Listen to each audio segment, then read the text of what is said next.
As I see it, there are 4 printers on the market that artists are often choosing from to be able to make their prints with. Now, 2 of these are really good. They're pigment-based printers, and the other 2 are dye-based printers. They're not quite as good because the dye-based ink won't last as long without fading when you make your prints, but they are more affordable. So that's why I wanted to throw them into this video, because they're technically not fine art giclee printers, but they do make fairly decent quality prints, and a lot of artists, especially like if you're just starting out, you need to save money, and so these are worth considering. Now, why should you listen to me? I'm a full-time artist. I make thousands of art prints a year that I sell in person at art fairs and online. I've had an art gallery for several years, and I've printed with lots of different fine art giclee printers. I've also tested out one of the most popular dye-based printers on the market currently, so I'm going to share all of that wealth of knowledge that I have with you, along with third-party data and data from the manufacturers.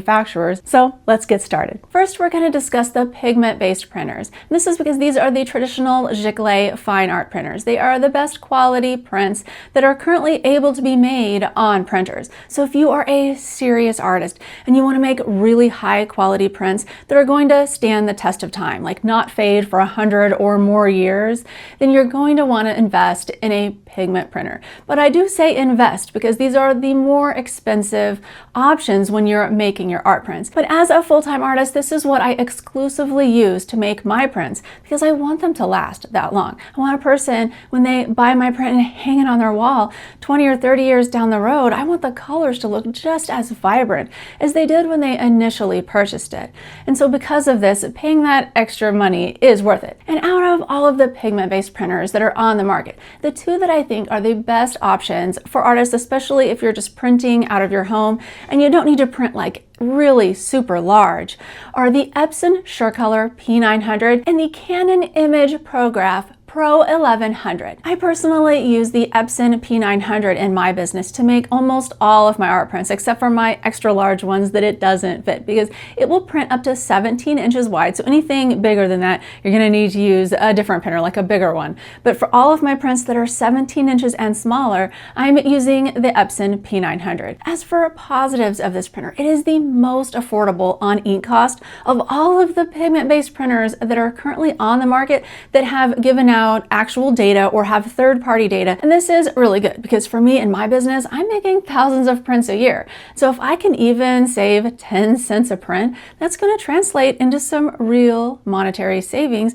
and extra profit in my business. Plus, I love that it has the capability to load roll paper if you buy the additional add-on piece that goes on the back of the printer. Now, I personally don't have this because I have a larger printer that I'm using for my canvas prints here in my studio, but you can, like if you are an artist just wanting to buy one printer and you want to be able to make canvas prints, or if you want to be able to save some money on your paper cost and buy paper in a roll, which is always cheaper than buying sheets of paper, then you can add that extra roll feeder onto it and use that to print all of your prints or your canvases, anything that you want to print. It's very versatile on all the different types of paper that it can use, and Epson makes so many beautiful papers. They make all sorts of fine art papers, and all of them have the ICC profiles and everything that are perfectly made for printing on this printer. And out of all of these features, this is one of my favorites because if you're trying to use paper that's made by a different manufacturer than your printer, oftentimes if they even come with ICC printer profiles,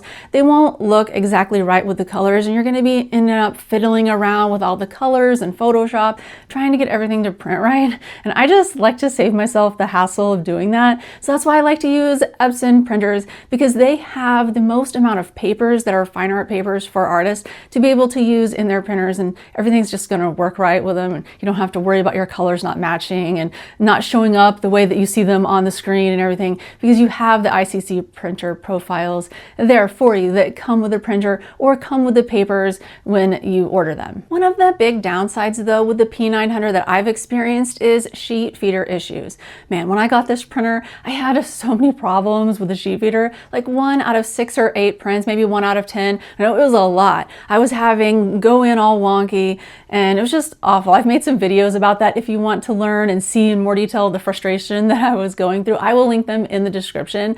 But let's just suffice it to say that I was having problems. That said, since I purchased the printer, they've released several firmware updates. And these updates seem to have fixed the sheet feeder issues that I was having, because now I can print like 100 prints and I might have one come out a little wonky. And I feel like that's acceptable. It is important to note that I think there's a lot of common complaints among all the printers that I'm discussing in this video. Like, everybody has sheet feeder issues from time to time. Sometimes it's just user error, like you don't really know how you should be sticking the paper into the printer, or maybe you're sticking too many sheets into it, or the sheets are kind of stuck together just coming out of the paper box. So there could be a lot of reasons for sheet feeder issues, but it's just something to keep in mind. The next pigment printer that's worth looking at is the Canon imagePROGRAF 1100. Now, this printer is recently released, so there is not a lot of data on it when it comes to how much the prints cost. And for full disclosure, I've never personally tried out this printer, so I can't share my experiences with it.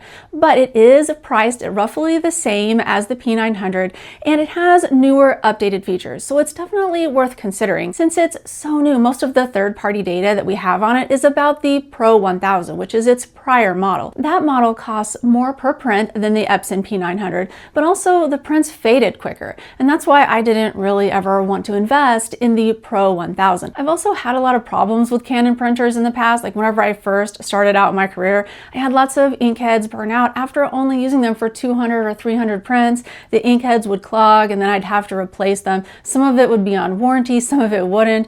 I just got really fed up with dealing with their printers and then switched over to the Epson printers, which I find to be so durable. They last a really long time, and as long as you use them regularly and maintain them properly, they don't seem to have any print head issues, or at least not too many, and they seem to work really well. Still, one feature of the new Canon Pro 1100 that I'm really interested in, and I can't wait to see the third-party research on this to verify if this is the case, but Canon claims that these prints are going to last for 200 years without fading. But as you know, manufacturers can make claims of things.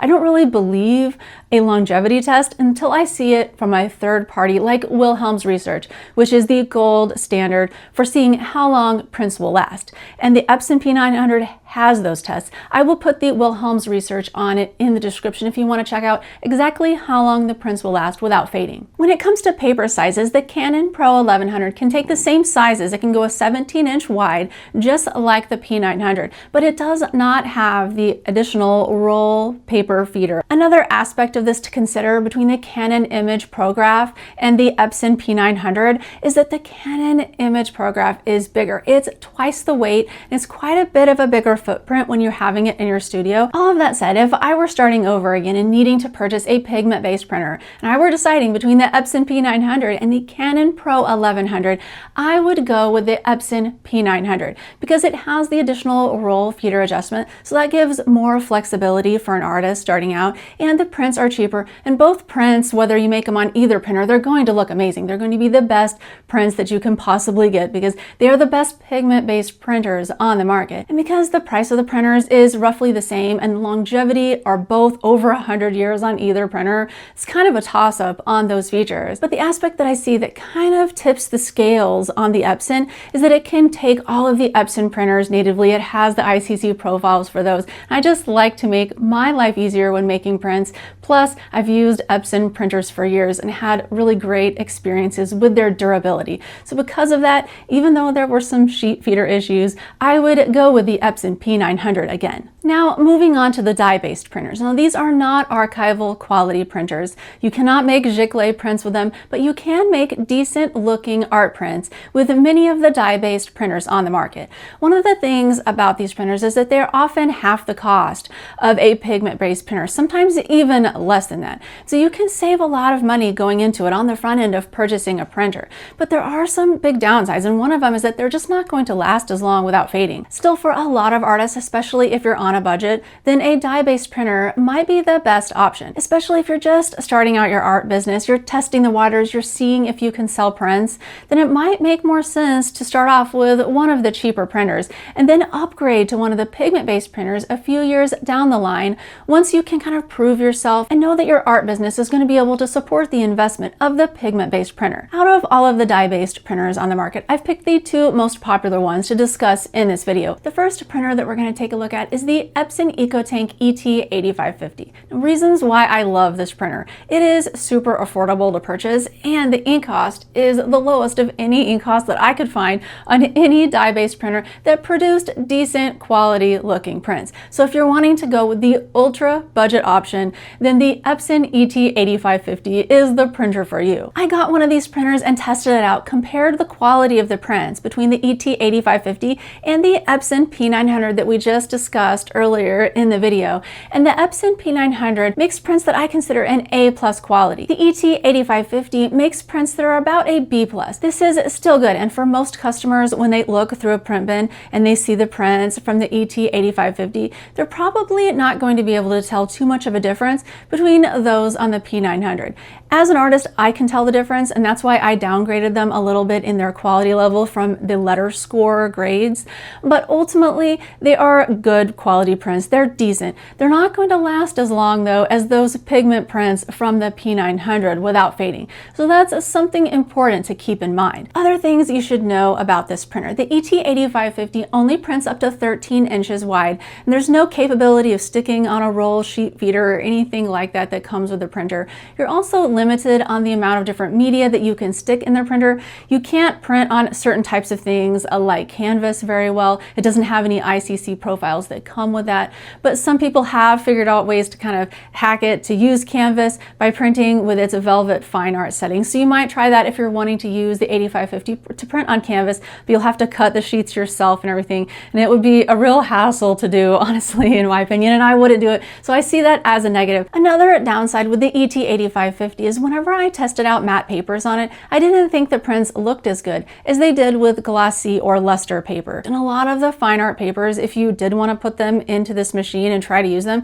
they're matte papers. So that's going to exclude a whole lot of different things like printing on hot press or cold press watercolor paper, anything like that. It probably won't turn out with the deepest blacks or the most vibrant colors as you might want. So you're kind of restricting yourself, if you want really decent looking prints, to printing on either glossy photo paper or luster photo paper, which might not be a problem for you, but for me, I saw that as a downside. The next dye-based printer we're going to discuss is the Canon PIXMA Pro 200 or 200S, because there is that newer model, the 200S, that was recently released.